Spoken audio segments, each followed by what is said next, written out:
아침을 여는 큐티, 오늘 큐티 말씀은 신명기 33장 12절부터 21절까지입니다. 간증을 듣는 거 참 좋은 거죠. 간증은 나를 드러내는 것이 아니라 하나님을, 또 하나님이 행하신 일을 드러내는 일이잖아요. 올 한 해도 참 많은 분들의 신앙 간증을 들었습니다. 근데 고난 간증이 많잖아요. 선교제에서, 또 질병의 고통 속에, 가정의 아픔 속에.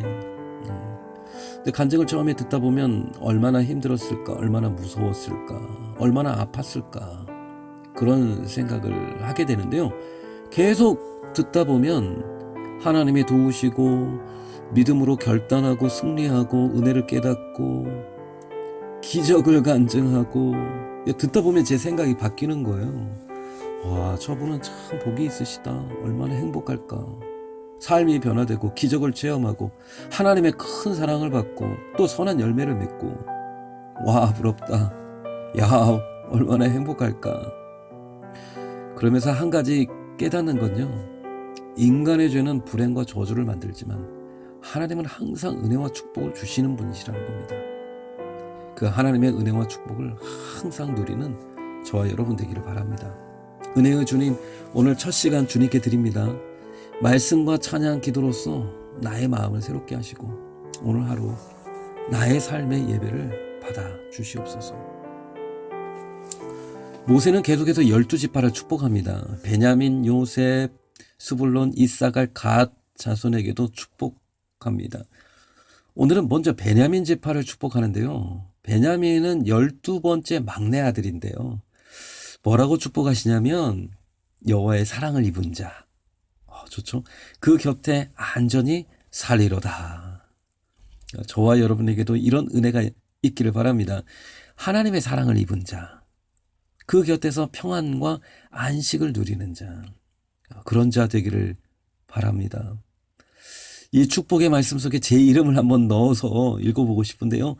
임채진에 대하여 일렀을 때 여호와의 사랑을 입은 자는 그 곁에 안전히 살리로다. 여호와께서 임채진의 날이 마치도록 보호하시고 임채진을 자기 어깨 사이에 있게 하시리로다. 여기 어깨 사이라고 하면 어디예요? 어깨 사이엔 주님의 품이 있잖아요. 품. 성도가 항상 있어야 할 자리는 주님의 가슴, 주님의 품이어야 될 줄 믿습니다. 예수 믿는 성도들이 평생 누려야 할 축복이 있다면 그건 안식과 평안입니다. 그래서 유대인의 인사는 항상 샬롬, 샬롬. 평안과 안식 가득하시기를 축복합니다. 적용 질문입니다. 안식과 평안의 복을 누리고 계십니까? 그 안식과 평안은 어디로부터 오는 겁니까? 나는 상황과 환경의 변화를 위해 기도하고 있습니까? 아니면 그 고난을 뛰어넘는 믿음과 지혜를 달라고 기도하고 있습니까? 이어서 요셉에 대한 축복인데요. 13절부터 17절까지요. 가장 풍성한 축복입니다. 읽기만 해도 은혜가 되는데요. 땅이 복을 받고 하나님이 주신 온갖 축복과 선물이 임하리라. 하늘의 이슬과 비의 축복, 물의 축복, 태양의 축복, 산의 축복, 언덕의 축복과 땅의 선물들, 거기에 충만한 것들. 요셉은 정말 많은 축복을 받았는데요. 결국 요셉의 축복의 핵심은 뭐냐면 열매입니다. 열매. 인생의 열매가 많다는 겁니다. 그리고 요셉은 창고를 가졌잖아요. 온 세상이 가뭄으로 기근으로 굶주려 죽어갈 때 사람들이, 온 백성들이 요셉의 창고로 몰려옵니다. 양식을 구하려고. 양식 창고로 몰려오는 거죠. 그래서 요셉은 수많은 사람에게 양식을 나눠주고 생명을 살리는 축복의 사람이죠. 생명의 부양자. 그런 축복입니다. 사람을 살리고 영혼을 구원하는 그런 축복이 저와 여러분에게도 임하길 주님의 이름으로 기원합니다. 적용 질문입니다. 나에겐 요셉의 축복, 남을 살리는 축복이 있습니까? 내가 살려야 할 영혼, 사람이 있다면 누굽니까? 내가 품고 애통함으로 기도해야 할 영혼이 있습니까? 사명감을 가지고 중보해야 될 사람이 있습니까? 마지막으로 나누고 싶은 게 있는데요. 모세의 축복은 12지파에게 주어졌는데요. 사실 한 지파가 그 축복에서 제외됐습니다. 바로 시므온 지파인데요. 광야 40년 때 시므온 지파가 범한 죄악 때문이에요. 이방 여인과 음란한 죄를 지을 때 그때 핵심 인물이 바로 시므온 지파의 지도자였습니다. 이때 레위 지파의 비느하스가 창을 가지고 가서 그 죄악을 심판했죠. 하여튼 늘 죄가 문제입니다. 죄는 항상 축복을 가로막는 원수죠. 하나님은 12지파를 주셨는데 그 죄로 말미암아 한 지파가 축복에서 제외됩니다. 예수님도 12지파를 세우셨는데 12지파를 가르쳤는데 12제자를 가르쳤는데 하나는 배반하고 버림을 받은 거죠. 원래 하나님의 뜻은 모두에게 축복이 임하는 것입니다.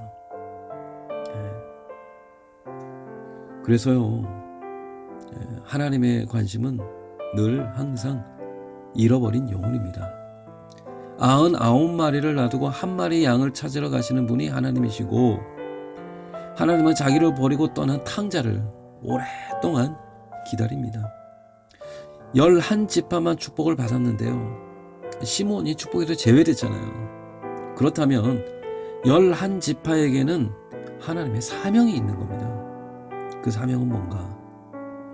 우리끼리 자기들끼리 축복을 누리는 것이 아니라 마지막 한 지파, 제외된 한 지파를 구원하는 것입니다. 그들에게도 축복이 임하게 하는 거죠.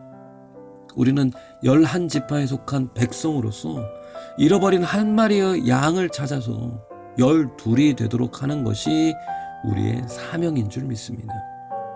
이 일에 최선을 다하는 것이 하나님 백성의 본분이고요. 이 땅에 주신 교회의 사명인 줄 믿습니다. 그 사명 잘 감당하여 착하고 충성된 종이라 일컬음 받는 저와 여러분 되시길 바랍니다. 주님, 지금까지 베풀어 주신 은혜와 축복, 주님의 뜻을 이루는데 쓰여지게 하옵소서. 하나님의 축복이 나를 통해서 잃어버린 영혼을 찾고 구원하는 데 쓰임받게 하시고, 우리 모든 성도들의 삶 속에 요셉과 같은 큰 양식 창고를 가진 자, 생명을 구원하는 일에 쓰임받는 축복의 사람, 복 있는 자 되게 하여 주옵소서. 예수님의 이름으로 기도드립니다. 아멘.